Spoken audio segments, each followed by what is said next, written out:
Apa kabar teman-teman semua ya? Semoga dalam keadaan sehat dan baik-baik semua ya. Alhamdulillah. Ya, kali ini temanya adalah penyakit ataupun hama PBK yang selalu mengintai tanaman kakao kita ya teman-teman semua. Nah, baik teman-teman semua, ini harapan petani kakao ya di dunia ya, ataupun semua petani itu mendapatkan pengennya adalah buahnya yang mulus. Kemudian tidak ada bagian yang mengeras ya, bebas dari PBK. Kemudian bebas dari busuk buah. Nah, ini tentu saja hemat ataupun biaya dan irit dalam waktu teman-teman semua. Nah, ini adalah kriteria kualitas kakao yang kita harapkan adalah seperti ini, dan kotoran, kriteria biji kualitas yang baik, kotorannya, kemudian tingkat kelembapan atau kadar airnya, dan tingkat jamurnya ya, yang bisa menyebabkan kualitas lemak dan cita rasanya itu bisa berkurang ya teman-teman semua. Kemudian ini adalah jumlah biji, ini ada spesifik kualitas yang diharapkan yaitu sesuai dengan SNI ya. Kemudian ada spesifikasi standar kualitas nasional. Nah, ini ada grade AA, grade A, grade B, grade C, ataupun ditolak ini yang sekitar 10% di sini ya. Dan ini adalah standarnya ya, kadar air, kotoran, 100 gramnya berapa isinya ya, kemudian jamurnya pada berapa persen teman-teman semua. Dan ini adalah standar kualitas dari SNI teman-teman semua. Dan ini adalah komposisi kimia pulpa biji kakao, ada air, gula, pentosan, asam sitrat, dan pektin. Nah, ini ada kandungannya sekitar di sini semua. Kemudian jenis tanamannya ya, jenis tanaman kakao, produsen, kegunaan, dan industri coklat. Jadi ada coklat itu ada di Indonesia itu ada 3, yang Forastero, Trinitario, kemudian Criollo. Tetapi ini yang dua-duanya ada di Indonesia ya. Ini ada di daerah yang sekitar 80%, dan ini ada sekitar 5%. Dan Trinitario ini tidak disukai ya teman-teman semua. Jadi ini ada jenis yang agak lonjong dan jenis agak sedikit bulat teman-teman semua ya.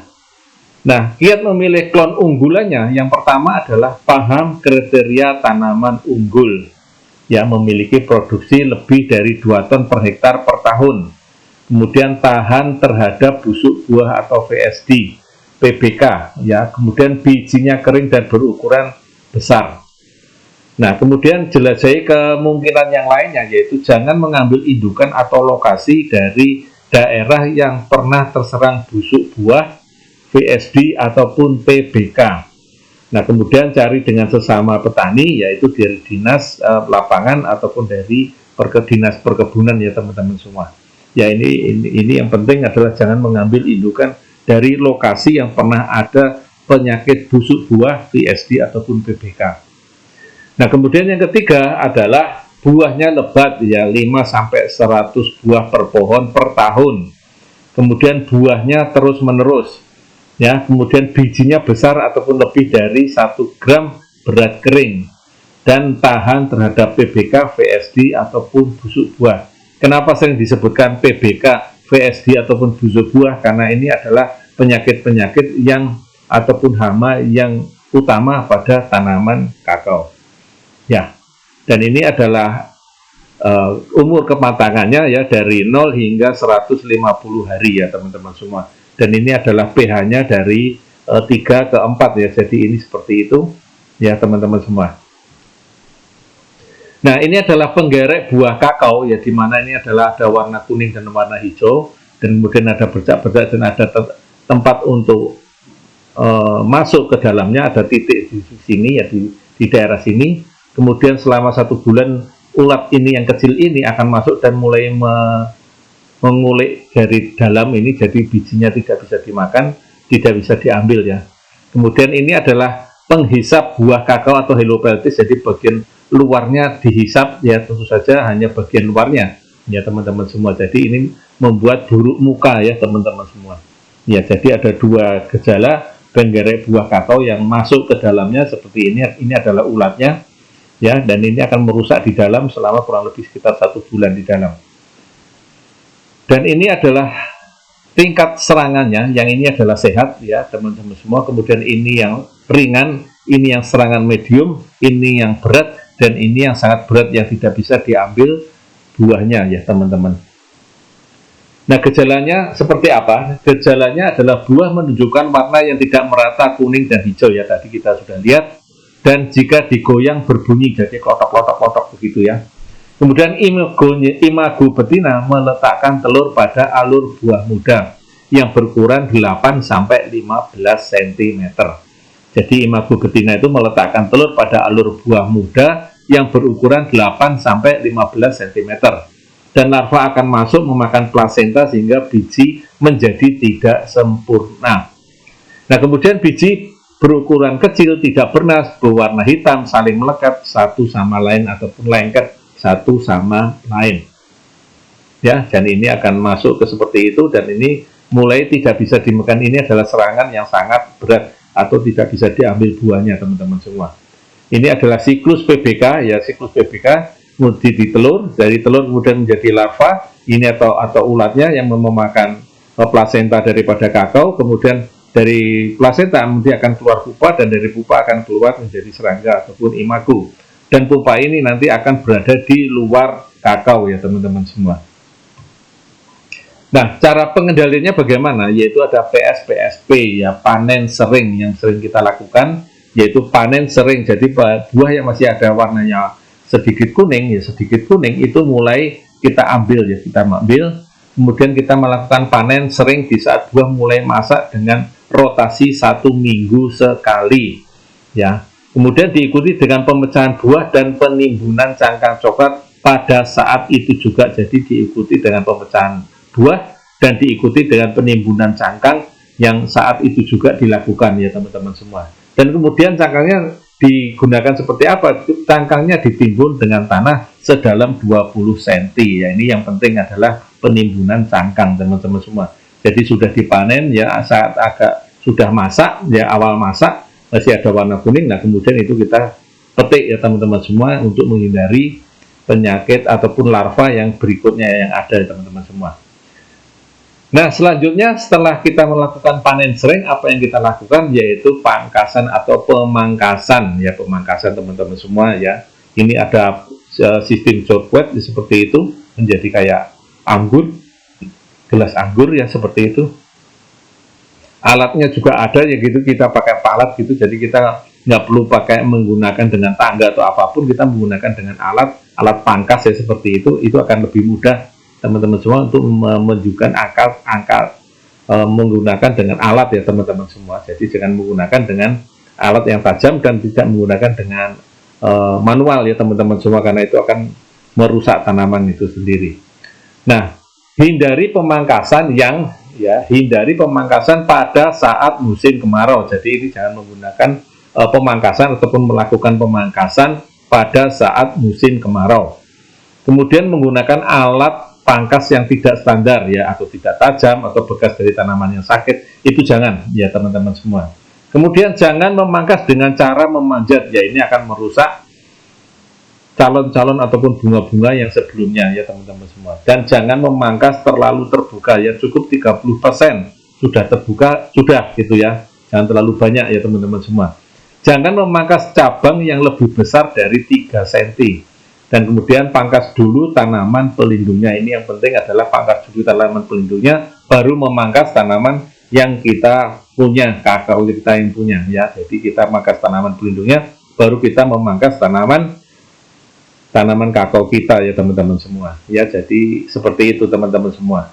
Nah, pengendaliannya bagaimana? Pengendaliannya yang pangkas pemeliharaan ada sekarang 3-4 dalam 1 tahun ya. Ini penting pemangkasan pangkas ya. Kemudian pemupukan yang berimbang, pupuk makro dan pupuk mikro atau pupuk organik teman-teman semua. Kemudian panen sering 4-7 hari sekali diikuti dengan sanitasi ya. Sanitasi yang bagaimana? Yaitu mengambil semua buah yang terserang dari PBK, mengambil semua buah yang jatuh ataupun tercecer dari kebun, kemudian mengumpulkan sersah daun di bawah pohon dan memasukkan buah dan sersah dalam pohon, kemudian ditutup tanah. Nah, ini namanya sanitasi teman-teman semua. Kemudian melakukan penyarungan buah dengan baik ya, dengan kantong plastik, yaitu ya buah muda berukuran 8-15 cm. Yang ini akan diletakkan telurnya. Tadi kita mulai melakukan penyarungan dengan kantong plastik. memanfaatkan semut hitam sebagai musuh alami imago ya kalaupun ada semutnya. Kemudian aplikasi Bevera setiap 2-3 bulan sekali ya, ini penting untuk mencegah hama sebelum masuk ya teman-teman semua. Nah kemudian melakukan rehabilitasi ataupun peremajaan kebun dengan menanam ataupun sambung samping dengan klon kakao yang toleran ya, ini adalah pencegahannya teman-teman semua. Nah pemangkasan itu seperti apa saja teman-teman semua? Pemangkasan itu ada cabang cacingnya, ini ada cabang cacing, kemudian cabang menggantung, kemudian ada cabang tindih, kemudian ada cabang sakit, ada cabang cupon, ada cabang selingkuh, ada cabang balik arah, ada cabang mati, ya ini memang harus dibuang, kemudian ada cabang rusak, ini juga harus dibuang, sudah patah seperti itu, ada cabang cambuk, ada cabang jojet, yaitu di atas percabangan, ada percabangan atau cabang bertingkat, kemudian ada cabang silang. Nah ini cabang-cabang yang memang harus dibuang teman-teman semua.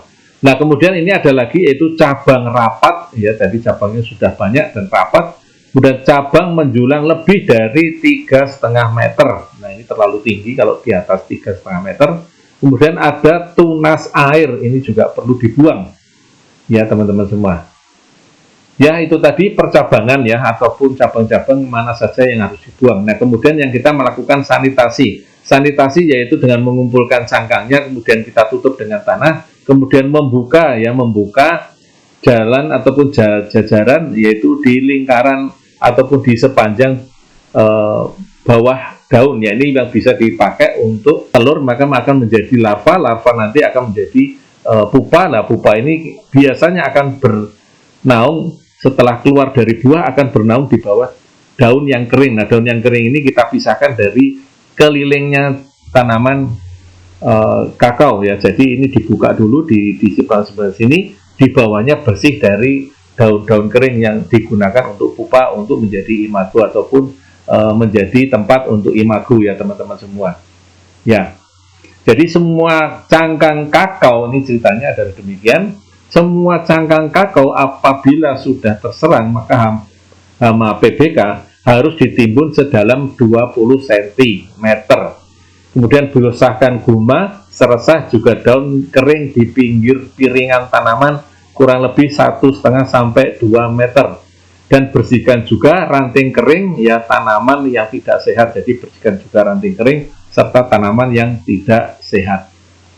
Nah ini adalah pemupukan dan pengendaliannya ya. Pemupukannya kita bisa menggunakan dengan Organindo ditambah dengan Supernasa dan Power Nutrisi ya, kemudian ditambah semprotnya adalah Biosenasa dengan hormonik, atau juga dengan menggunakan biang subur alami ditambah dengan Bevera. Nah ini yang penting adalah Bevera dirutinkan 1-2 bulan sekali, ditambah dengan pupuk makronya yaitu NPK ya teman-teman semua.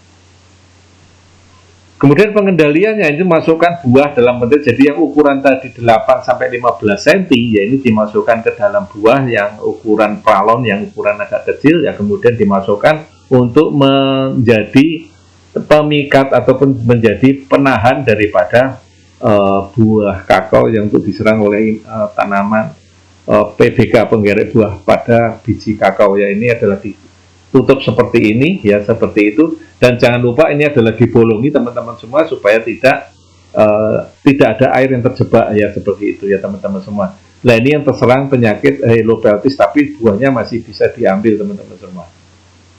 Kemudian dioleskan dengan bahan pengoles ya yang sudah ada ya, ini ditambah dengan seperti ini ya, kemudian dioleskan di bagian alur buah muda yang 8-15 cm. Nah ini dioleskan seperti itu teman-teman semua ya, ini harus satu-satu ya teman-teman semua. Nah teman-teman semua, demikian tadi PSP ya pada pengendalian hama PBK pada buah kakao. Nah demikian tadi ceritanya ya, mudah-mudahan bisa bermanfaat. Terima kasih sekali lagi telah melihat channel ini dan tetap semangat pagi.